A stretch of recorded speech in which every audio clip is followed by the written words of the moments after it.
All right, man, check ball. What's the score? 11-11. 11-11. What time is it? 7:30. I gotta go. You gotta go. What you mean? I gotta go, man. I got something to do. You scared? I'm not scared. I just gotta go, man. I'll be back. Nah, I'll you be sound back. scared, bro. I'll be back, okay, man. I see what's happening. Yeah. Stay right here, man. Tie game, now you scared. All right. I'm not scared, man. All Come right, on, man. Somebody pussy, I see it. All you do is talk, It's bro. okay, it's all right. You can All be you scared. do is That's all I talk, do is bro. talk. You the one walking away. Yeah, well, I'll be right back, I'm man. about the action. Where we'll you see going? who's scared in a minute. Why don't you come back, bro? I know you're afraid to lose. You ain't got nothing to do in New York. Come on, man. Circus is coming through.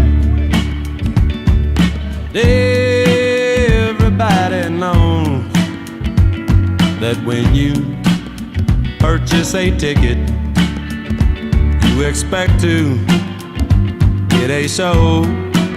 Or take a look at me. I'm just a clown, and on my face I wear a frown. I paid the cost to hang around, so take a look at me. I'm just a clown.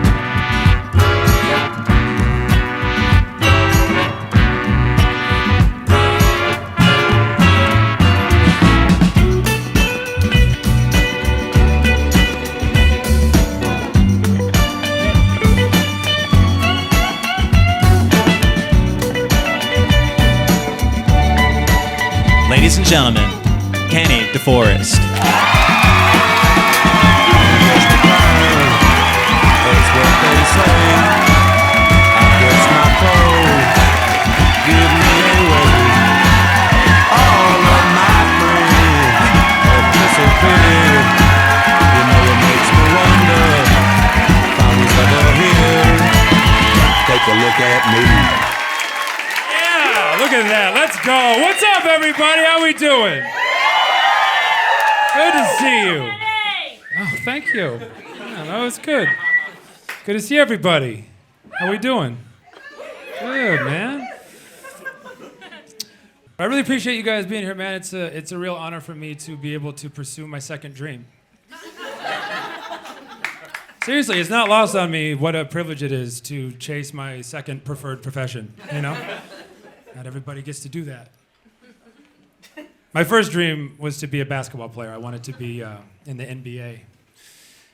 And because I grew up in such a white town, that dream lasted way longer than it should have.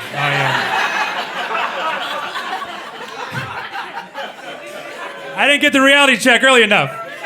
I was like 6'4" below the rim center. Look out, Chicago Bulls. And here comes the medium fundamentals. And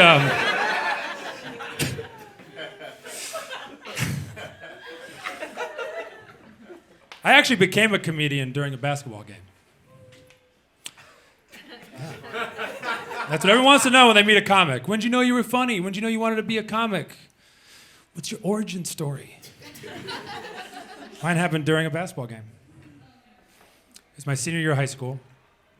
And in my hometown, Springfield, Missouri, there's a big tournament every year called the Bass Pro Tournament of Champions.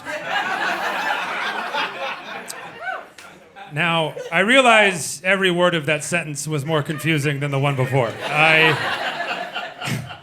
I might as well have said the Dick's Sporting Goods celebration of Hanukkah. It doesn't make sense, but it's real.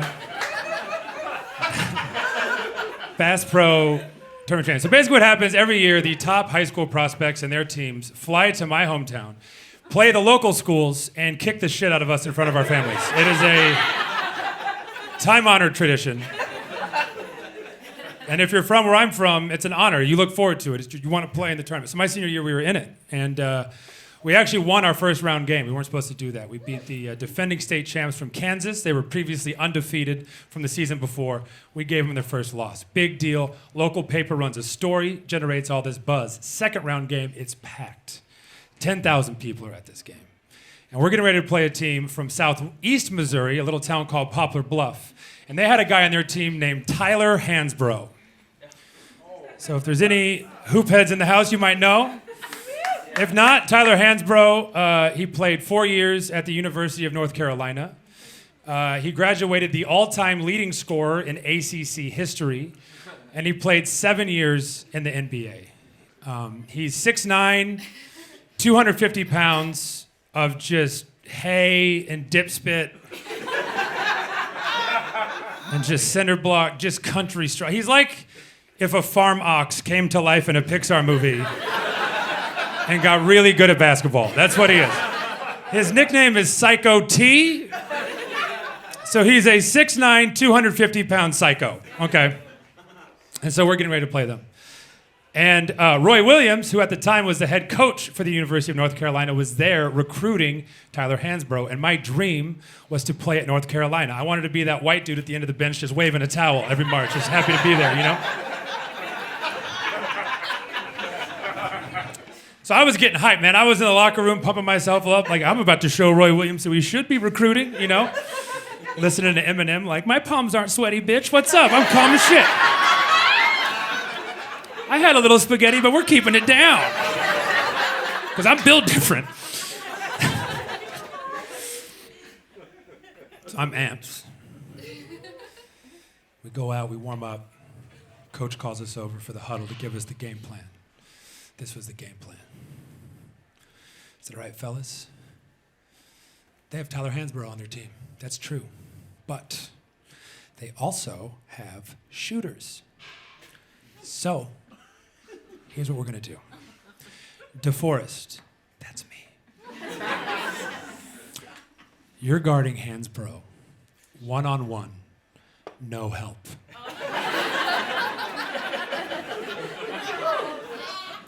And I was like, I feel like I might need a little help. I don't know. Are these other shooters being recruited by North Carolina? I didn't think so. Can we focus on the one? But that was the game plan. And the way I'm wired, man, I don't back down from a challenge. That's the game plan. That's the game plan. Let's go. So I got out there. I rolled my sleeves up. I got in a stance. And I guarded Tyler Hansbrough. One-on-one. No help. And I held him to 35 points.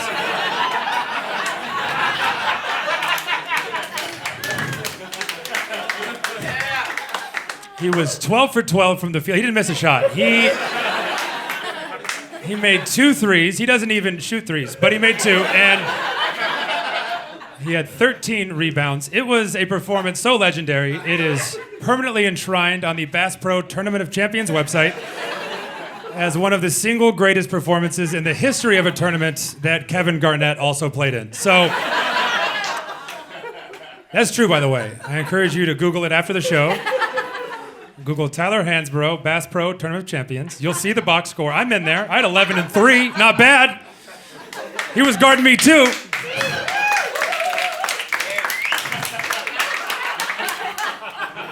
But here's the thing.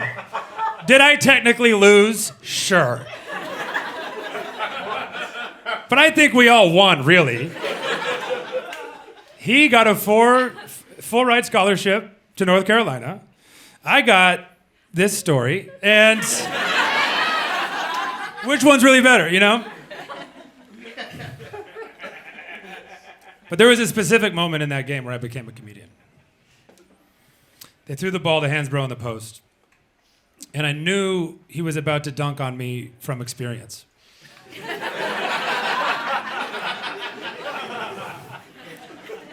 I was like, I'm not letting this happen again. 6 times is simply too many.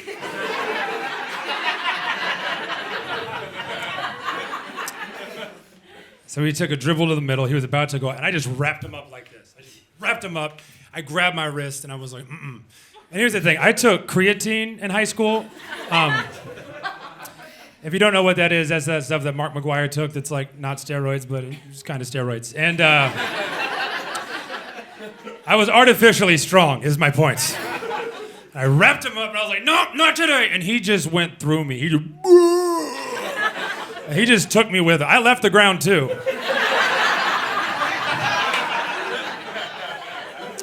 I was like, ooh, we're both dunking. And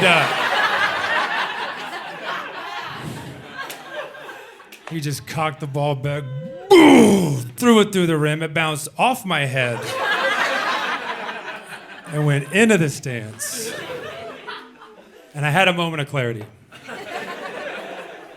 And the moment of clarity happened the exact moment his penis made contact. It was right as it grazed my upper left eye. Because I remember it vividly because I was like, wow, it feels long and heavy. Look at that. Way to represent the brand, Tyler. We got some thick-ass white boys out here.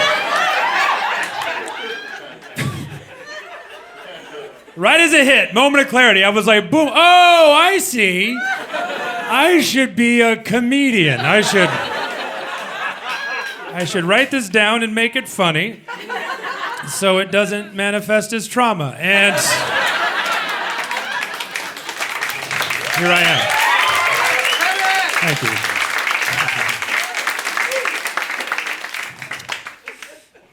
So my basketball career did not go the way I wanted it to. And I'll be honest, man, I struggled for a while. Because no one prepares athletes for life after sports. No one tells you that when you're a kid. Here's what they don't tell you when you're a kid playing sports. Hey, by the way, one day, this will end. And you should probably have just anything else you enjoy doing. Because you're about to have a lot of free time and a very intense spirit. And if you don't have somewhere productive to put it, it will get weird. Because you unlock an intensity inside yourself as an athlete that has no practical use in regular life. But it doesn't go away. It's still there. Once it's out, it's a Pandora's box. It's just it. I remember in high school, I got a rebound one time, and there was a kid's head right here. And I just instinctually squeezed his head against my body like this. And then I pivoted like that. Yeah, his neck popped. He started crying. He left the game and went to the hospital. And I felt good about it. I was not sorry at all. I was just a half court, like, that's what happens when you come in my paint. And that's who I am now. And no one wants that level of intensity from a 36-year-old man that looks like he just stormed the Capitol. You know what I mean? It just makes people a little uneasy. If I come in the bank a little too hot, like, who's ready to make a deposit? It's like, bro, you gotta calm down.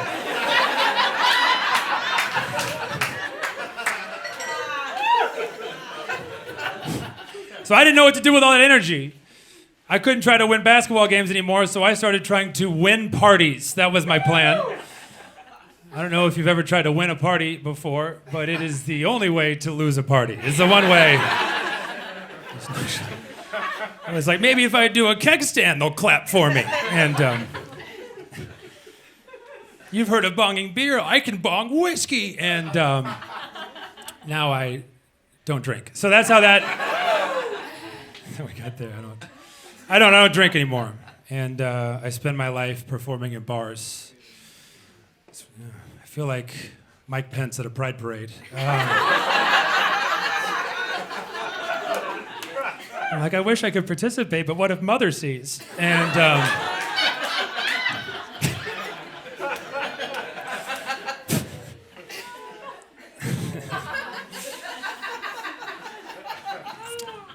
people want to know why you quit drinking. Everyone wants to know. I got a couple reasons. One of my reasons is I don't want to find out the answer to the question, how many times can you pee on a woman before she'll no longer marry you? And so far, the answer is not to.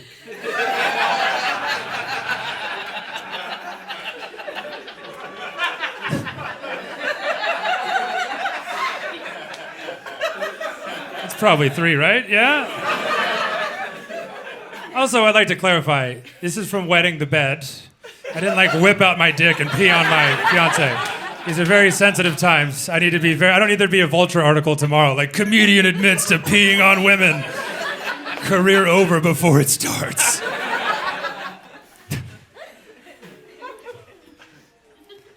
My other problem is I love to drive drunk. Yeah, I know. And I want to be clear about what I just said. I didn't say I will drive drunk or in a pinch if I have to. I look forward to it. I like it. It's fun to me, you know. And I'll drive any car too. My car, your car, I don't know. I was telling my buddy about this. He's like, well, what about Uber? They have Uber now. And I was like, yeah, I'll fucking drive one of those too. What do? I just download an app and a car comes to me. I'm a fucking cool service. Get out, nerd, I'm driving, I got better music, let's go!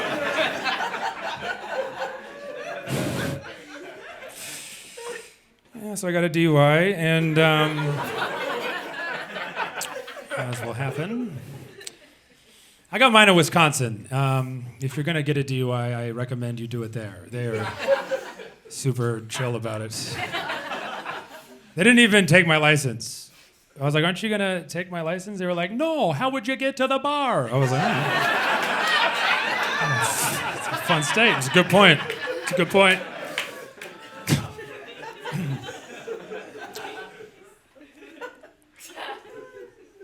I got mine at a DUI checkpoint, though, which I don't care for that. It's bad sportsmanship, you know? It's like you couldn't catch me out in the wild, could you? You had to set a trap. Are you proud of yourself?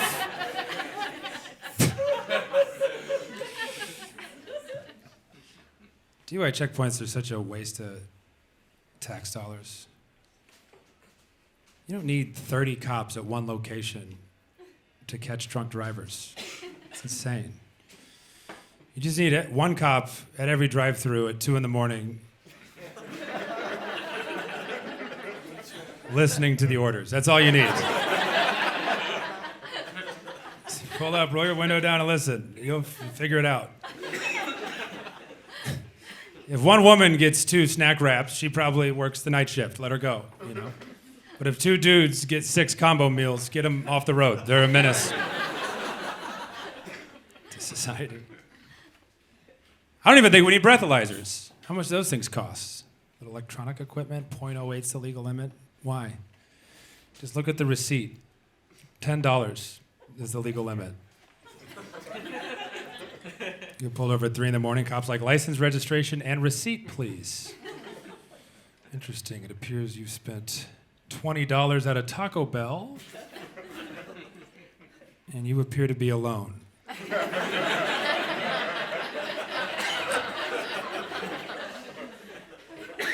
I'm gonna have to ask you to step out of the vehicle. That is...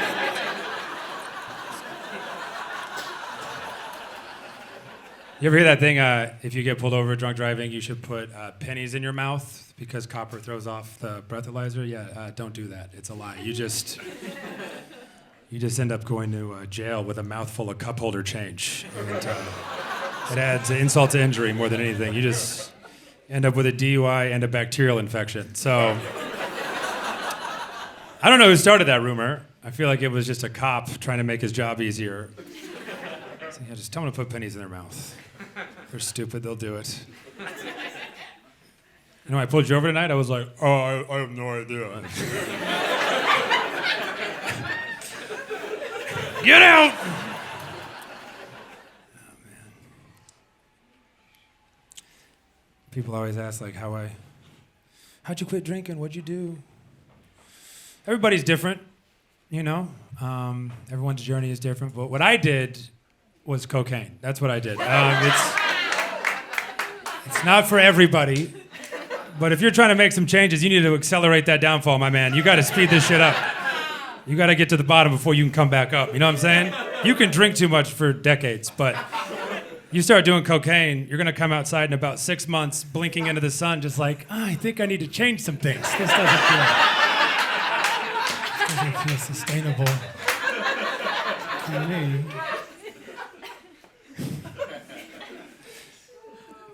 I was surprised I got into cocaine, man. I was a very straight-laced kid. I was always like, no way, man, cocaine's hard drugs, no hard drugs, no cocaine for me. And then I tried cocaine, and I was like, yo, I think I was wrong about cocaine. This is all right. You're telling me I can believe in myself for $50? Sure.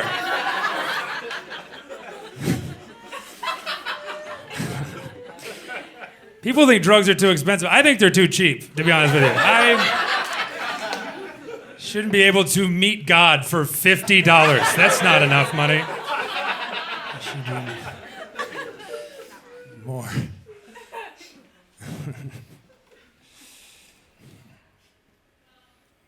I think basketball is the reason I liked cocaine, though, man. It was like the closest feeling. Doing a line. It was the closest thing to playing at a game. You know what I mean? I spent my whole childhood getting chest bumps and shit. No one in adult life wants to do that. Except for cocaine people. They love all kinds of bumps. They're up for it. But I'm doing better now, man. I started talking to a therapist, which is cool. Yeah, absolutely. I think everybody should, man. Everybody, especially men, man. We got to talk to therapists. We got to talk. I get it. But like, ladies, can you give us a little breather? There's like a lot of pressure from women right now. Like, you give me therapy, you fucking give me get a therapy. Men will literally buy a leather jacket instead of going to therapy. It's like, God. Can we have a second, man? I was raised in the 90s and early 2000s. I was told reading books is gay, all right? It's gonna take me a second to get to talking about my emotions. Because boys, you're not taught that it's okay. You're not allowed to talk about your shit. You're never told that as a kid. When I was a kid, if I got hurt, what I was told was to rub some dirt in it and walk it off. So that's what I did. I rubbed dirt in it and I walked it off. And what I didn't know is if you rub dirt in a wound, all that happens is it gets infected and it festers for 10 years until you're blackout drunk in Wisconsin with a mouthful of pennies wondering how you got there.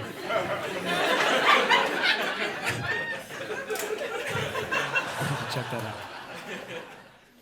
It didn't help to grow up in basketball either. It's like a particularly toxically masculine place.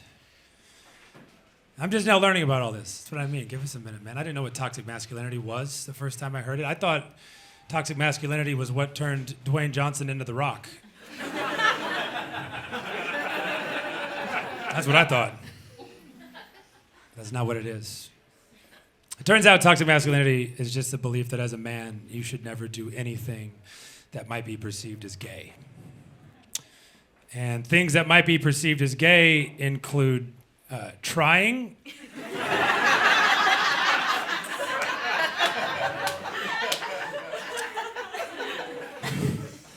That's why Queer Eye is such a great show. It's just gay men teaching straight men it's okay to try. That's the whole show. The whole show is just gay dudes being like, no, yeah, you can get a haircut just whenever you need it.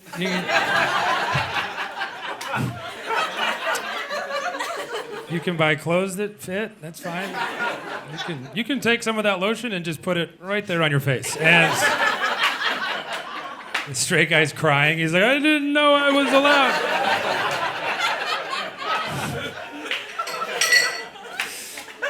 And what's so crazy about it is it's all just a display for other straight dudes. That's all it's for. No one else cares. As a man, no matter who you want to have sex with, be it man, woman, or otherwise, doesn't matter. They want you to have good hygiene. Read books. But we don't do it because we don't want our friends to call us gay. But then what's gayer than caring about what a bunch of men think? You know, it's a pretzel.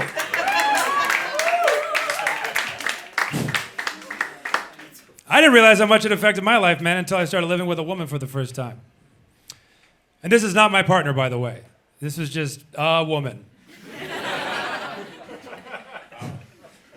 She wasn't even my only roommate. She was 1/4 of the house. Before her, it was just 4 straight dudes living together. And looking back, I don't even think that should be allowed. I don't think straight men should be allowed to cohabitate. We need a chaperone. A bunch of straight dudes are never going to turn a house into a home. We want there to be art on the wall, but we don't want to be the one that gets caught hanging art on the wall, so it never happens. And we just pretend to like it. The vibe of a bunch of straight dudes living together is just 4 men sitting around trying to prove to each other they could survive in prison. That's just all it is. All I need is 4 sturdy walls and some dusty air I can breathe while I do push-ups, and if you need more than that, it's on you. It was crazy, man. 1 man moved out, 1 woman moved in. Our lives improved 10,000%. She came in so excited. She's like, hi, I'm Julie. I'm allowed to be enthusiastic about home decor because I'm a girl. We were like, whoa. She had so many ideas. She was like, you guys know how you can never find your utensils? Check this out. Pfft, utensil drawer. We were like, holy shit. You didn't tell us you were magical.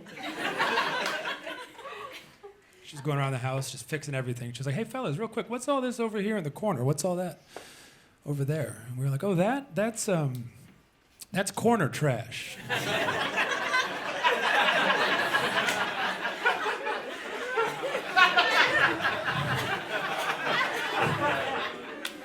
She was like, oh, do you like it? Do you guys like corner trash? And we were like, no, we hate it. What are you talking about? We just can't get it to go away. We've tried everything. We smoked weed at it.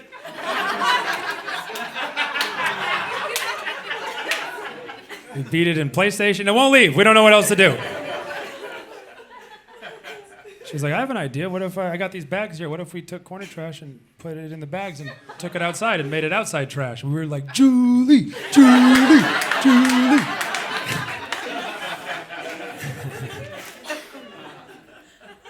So now I talk to a therapist.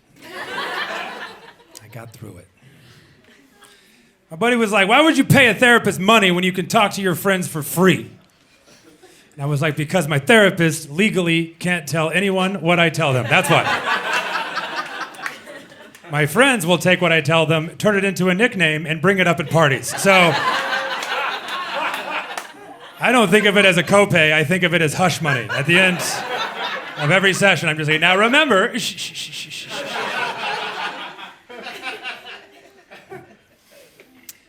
I got diagnosed with generalized anxiety disorder 2, which is dope. I caught the sequel. You want to get the second version if you can. That was a very weird diagnosis. I want to know what caused my anxiety. I was like, Doc, what do you think's making me so anxious? He was like, I don't know. Generalized? Does that help? Seems like being alive really puts you on edge. Is that...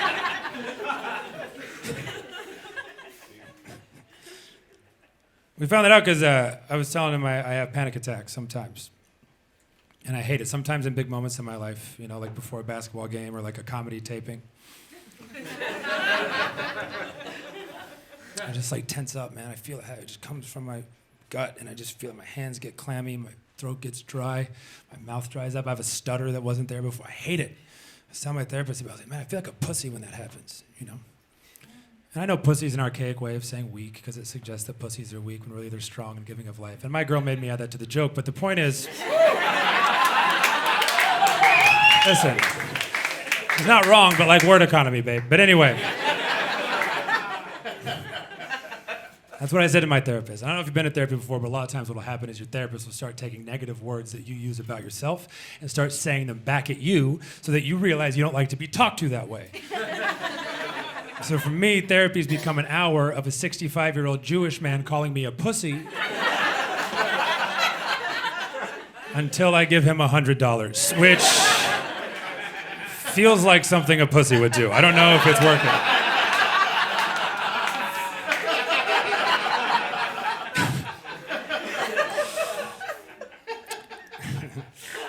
Basically, what generalized anxiety is I would say, if I could describe it, my brain is a bad detective. That's what it is. That's how I would explain. I got a really confident bad cop living in my head.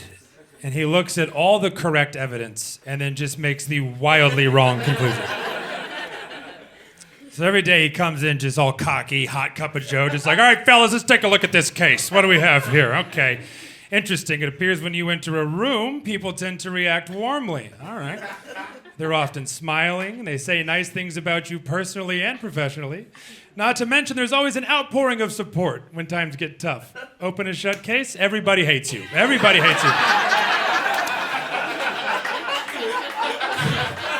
And it's the only thing they talk about when you're not around. I know, it's crazy. Would you believe this? They actually get together at coffee shops and talk about what a piece of shit you are. And the only way to get them to stop would be if you message each of them individually on Facebook, preferably at 3 a.m, and apologize for things that happened over 15 years ago that only you remember. And I'm like, right on, detective. And my buddy asked me, he's like, I heard therapy's like cleaning out your garage. That was the metaphor he heard. He's like, it's a big project, and you shouldn't start it till you're ready to see it all the way through. I was like, I'd say it's more like you have a garage that you don't think is that dirty, but then you invite people over and they're like, what the fuck's going on with this garage?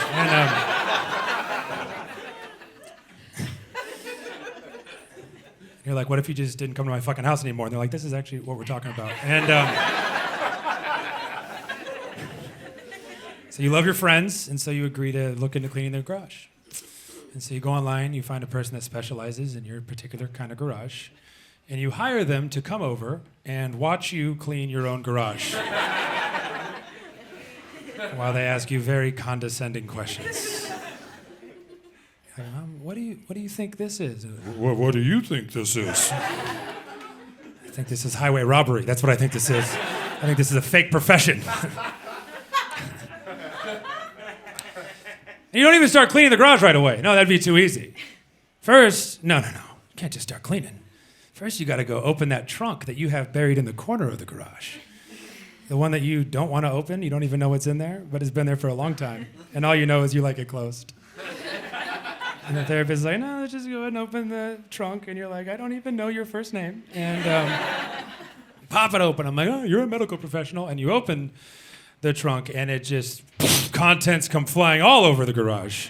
It's now just filled with shit. And then you spend one day a week putting exactly one item back in the trunk. And the rest of the week hanging out in a now dirtier, scarier garage. So that sounds cool. Try therapy. You know?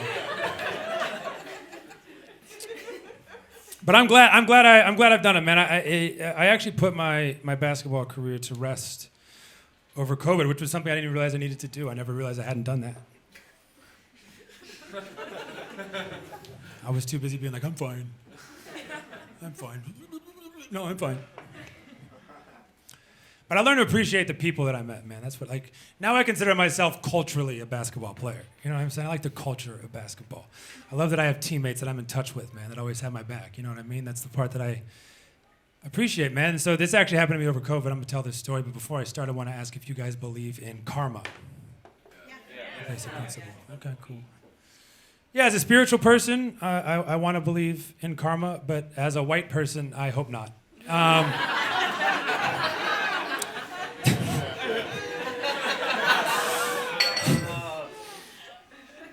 I've always wanted to believe in it. It just, something about it just helps life make sense. Good people get good things, bad people get good things. But sometimes it feels like it doesn't happen. You know what I mean? Like Jeff Bezos just gets to go to space now. Like, what's that? Doesn't feel like karma. Unless he's on the Challenger or something, but. It's a billionaire in space. I don't know how much more you want me to punch up. It's the highest punch I can throw. I don't know what you want from me.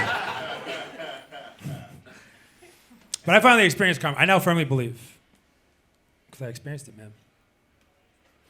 So during the pandemic, I ran out of money. And I ran out of money because I do this for money. And the government shut it down. They called me, the CDC. It was like, Kenny, you got to stop. I was like, why? I'm like, well, what is laughter if not the cough of the soul? And I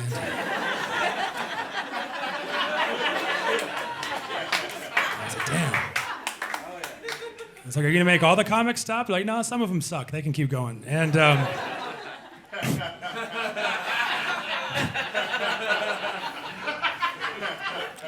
you can stay home. So I don't know if you know how money works, but if you have to continue to spend money to stay alive, but you're not making any money, eventually you run out of it. I was looking at my bank account one day and I saw that I had -$7, which is not a lot of money to have. In fact, it's actually less than I even thought was possible to have. I thought 0 was the least amount of money you could have. But Chase Bank was like, you actually owe us 7. And I was like, well, I'm not sure why you let me spend that, but that feels like your fault. So good luck. Good luck with that 7, JP Morgan. You can pry it from my cold dead hands.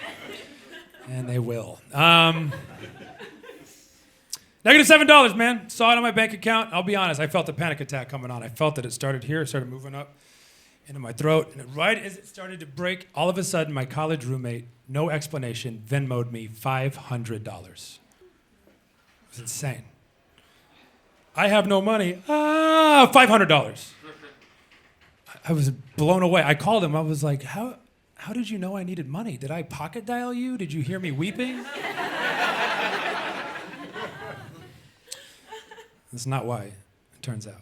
It turns out the reason he did it is because when we were in college, we went on a road trip together for spring break.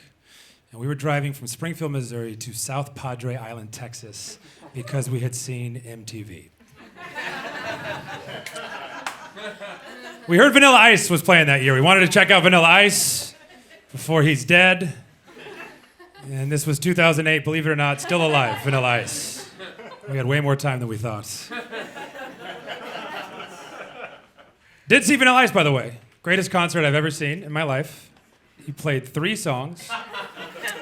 2 of them were Ice Ice Baby. And the third was the theme song from the Teenage Mutant Ninja Turtles, Go Ninja, Go Ninja, Go. That is both the title of the song and all of the lyrics. So, but the reason he Venmoed me the money, before we left, so I played 2 years of college basketball, blew my knees out, started smoking weed immediately. Never smoked weed before, blew out my knees, started smoking weed immediately. Beard grew in a week. I've looked like this ever since. The guy with me was a scholarship ball player at our school. He was our starting center. And before we left, he was like, hey man, I've never smoked weed before. I think I want to try it on spring break. Can you get us some weed? And I was like, of course I can. So I got us a quarter of weed, I got us a pipe. We're driving to Texas, get pulled over in Oklahoma. Cop comes to the car, goes, you boys look like you're off to have a good time. I was like, I feel like that's about to change. I started searching around. Eventually he came back around, he said, I'd like to search your vehicle for drugs. Now, I've listened to enough Jay-Z to know. You don't let a cop do that without a warrant. I got 99 problems, but not knowing that is not one of them. So he said, I'd like to search your vehicle for drugs. I said, no. I'd like to search your vehicle for drugs. I said, no. I'd like to search your vehicle for drugs. I said, no, I know my rights. Now, here's the problem with that. I do not know my rights. I was bluffing, and he called it. He was like, oh, really? What are your rights then? I was like, oh, boy. To party, I think is one of them, but you got to fight for that one. Put him up. And to remain silent, I believe. He was like, not yet. And so he was like, I got a drug dog back there. I'm going to get the drug dog, let it sniff around your car. If it barks, that gives me probable cause to search your vehicle. I decided to call his bluff. I was like, drug dog, what is this, McGruff? He wasn't bluffing. He had a real dog. Trying to smell real drugs. Before he went, he leaned in the window. He goes, last chance. If you're honest with me now, I'll go easy on you later. I was like, is that a sexual threat? Because I've heard things about you guys. So he went to get the dog. And this was the first time I checked in with my friend. I looked over, and he was freaking out, man. He was sitting in the passenger seat. He was just like white-knuckling the center console. He was like shaking. He was sweating. And I realized in that moment, I was like, oh my God, his scholarship's on the line. You know what I mean? Like, if he gets busted for weed, they're going to take his scholarship away. And I'd met his family. They were sweet, conservative Christian folks from the South. I was like, they're not going to understand their baby boy smoking weed. My parents are old hippies. I've smoked weed with my dad. You know what I mean? I was like, I got the best chance getting out of this unscathed. So I grabbed the weed, I grabbed the pipe. I said, officer, come here, I have something to show you. It's a quarter of weed and a pipe, and I want you to know that it is all mine. This man knows nothing about it because I've been hiding it from him because I am ashamed of who I've become.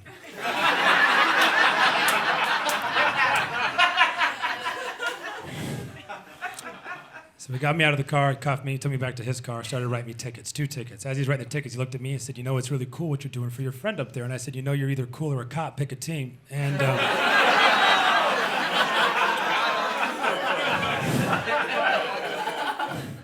I didn't say that, come on. I'm not that cool. What I really said was something like, yes, sir, anything for the boys in blue, but... So he wrote me 2 tickets. Each for $500. One was for possession of marijuana, one was for possession of paraphernalia. Each ticket had the same date on it and the same address. Handed me the tickets, he goes, this is your court date, this is the address of the courthouse. Now, here's the thing. If you mail a check for this amount of money to this address by this date, this all goes away. You'll never have to appear in court. It won't go on your record. It'll be like it never happened. And I was like, you mean like blackmail? He was like, pretty similar. And... It's a good system we got here, you know? And I don't want to brag, but I did have $1,000 at that time, you guys. I've been working at Ruby Tuesday, saving for just an occasion. Keeping that salad bar tight as fuck.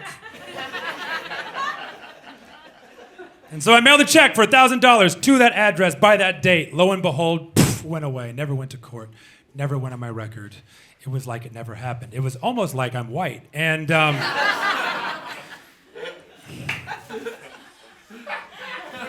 I moved on with my life.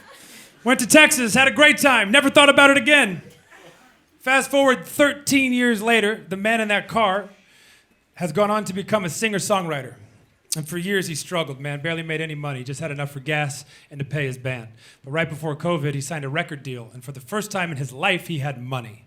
And he was remembering that time in college, his old friend Kenny jumped on that grenade for him, and he remembered he never paid me for his half of the ticket.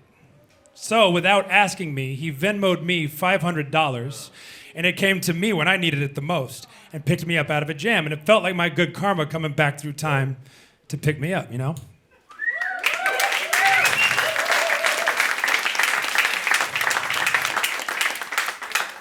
And I feel like the moral of the story, if there is one, is this. I've heard it said that snitches get stitches. And I like that saying. No one likes a tattletale. But we've learned a lot about kids, you know what I mean? Kids don't respond well to negative reinforcement. They respond much better to positive reinforcement. Which is why I think we should stop telling kids that snitches get stitches and start telling kids that not snitches get Venmo'd $500. Because it pays to keep your mouth shut.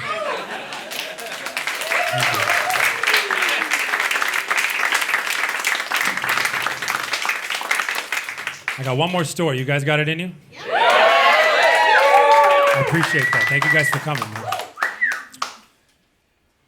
It's really good to be back in New York, man. I missed it. I was gone 3 years. I was depressed all 3 years. And I couldn't figure out why, man. It was just eating at me. Got back to New York, went to my old bodega. My old bodega guy was still working there. He saw me, he goes, "Hey, Poppy, where you been?" Depression lifted. I wasn't depressed, I just hadn't been called Poppy in 3 years. And you can't go from daily Poppy to no Poppy. This city is way too expensive, and I will pay all of it if you call me Poppy every day. I need Poppy with my coffee. You can charge me what you want. But I felt weird about it the first time I lived here. First time I lived here, I lived in Bushwick, and you're looking at me like we knew. And I look like the first horseman of gentrification. I'm the dude that comes in like, no, it's chill, nothing's gonna change. We still serve Caribbean food, but now it's gluten-free. You're like, God damn it! Tricked us. Because I'll be honest, I didn't know much about gentrification when I moved here, man. Where I'm from, that's not something we talk about. It's just a very white town. It's just white people moving other white people around. It's a very fluid housing situation. But I got here, man, it felt weird. We moved into the apartment, and there was these guys that just hung out on our stoop. And they no longer lived on the block because they'd been priced out, but they were like, yo, this is our stoop. We were like, for sure, dude, here's the Wi-Fi password. Have a blast. So I just chill out there, listen to rap music, smoke blunts. Turns out we had a lot in common. We became friends. I found out that the apartment I was living in was actually the apartment one of the guys grew up in. Felt very conflicted about that. And by conflicted, I mean bad. But they were cool guys, man. I wanted to be friends, but there was always something between us. There was just that divide, that gentrification. I could just feel it.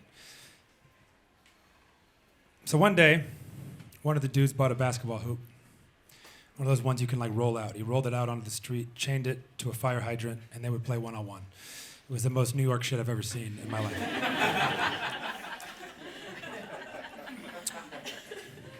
So one day, all the dudes from Bushwick invited a bunch of dudes from Bed-Stuy over, and they were playing one-on-one for the pride of the neighborhood.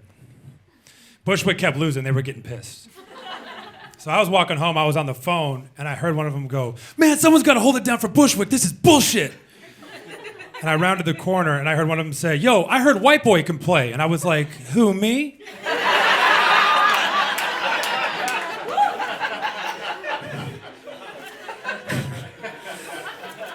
So there was a game in progress. Dude from Bed-Stuy hits a shot, wins it. Bushwick loses again. Ball goes through the hoop, bounces off the base of the hoop, rolls up to me. I stop the ball with my foot. The dude from bedside grabs the ball from under my foot, slaps it in my face. I realize I've been challenged. I was on the phone like, yo, I gotta go. And why, what's going on? I was like, I think my dreams are coming true. I'm not... I've watched White Men Can't Jump 600 to 700 times. I've been preparing for this my whole life. And it felt like a movie. A guy pulled out to stop traffic, turned his brights on. People were hanging out the window, banging towels off the wall. I kept waiting for a Spike Lee joint to just flash. So we started to play. And I could tell how much confidence the dudes had in me by what white NBA player they were calling me. It started real low. They were like, yo, here comes Brian Scalabrine. I was like, all right. No disrespect to the white mamba, but come on. But I hit a couple shots, their confidence grew. Like, oh shit, it's baby Kevin Love. I was like, now we're in the All-Star game, let's go. I hit a few more, they're like, there go Dirk. I was like, let's go. I hit another one, they were like, oh shit, is that Tyler Hansbrough?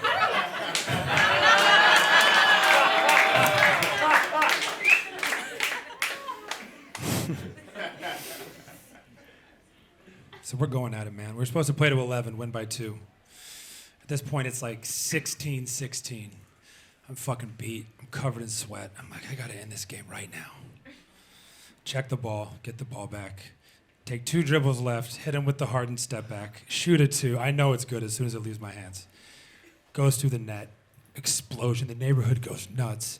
I held it down for Bushwick.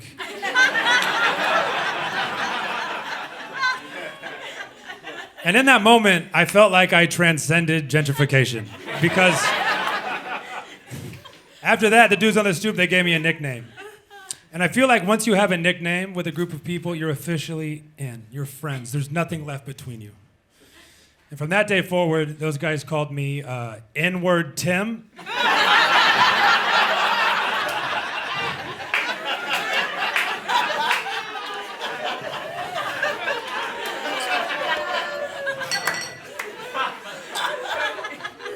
And my name is Kenny, but it's fine. I was happy to be there.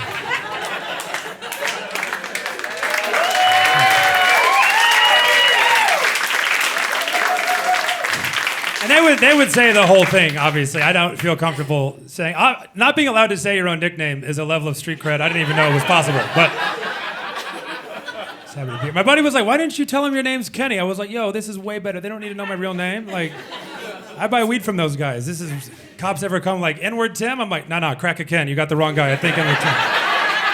Hangs out down there. Also, quick curveball for accuracy's sake. Everyone in that story, Puerto Rican. I know, New York's crazy. Here's the thing. I don't know if Puerto Ricans are allowed to use the N-word. I do know that I'm not allowed to tell them they're not. So we just had a good time. You guys have been a lot of fun. Thank you so much. I'm just a clown, and on my face, I will frown. I paid the cost Kenny DeForest, to hang around. So take a look at me. I'm just a clown.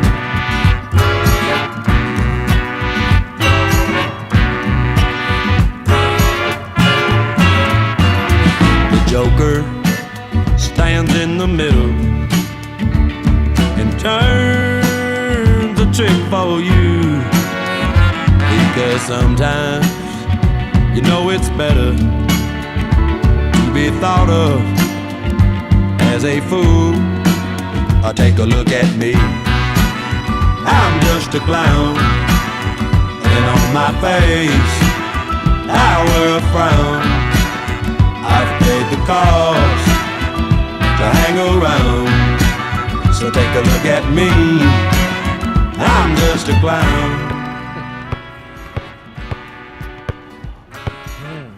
Well. Look who it is. What's up, man? I told you I'd be back. Yeah, it's about time. Well, let's go then. Let's go. Check ball. Check ball. You bum. Straight bum. Straight bum. That's what you've decided while I've been gone, is that I'm a bum. Yeah, that's the conclusion. Do you not know who I am? No, who the fuck are you? I'm just a clown. Take a look at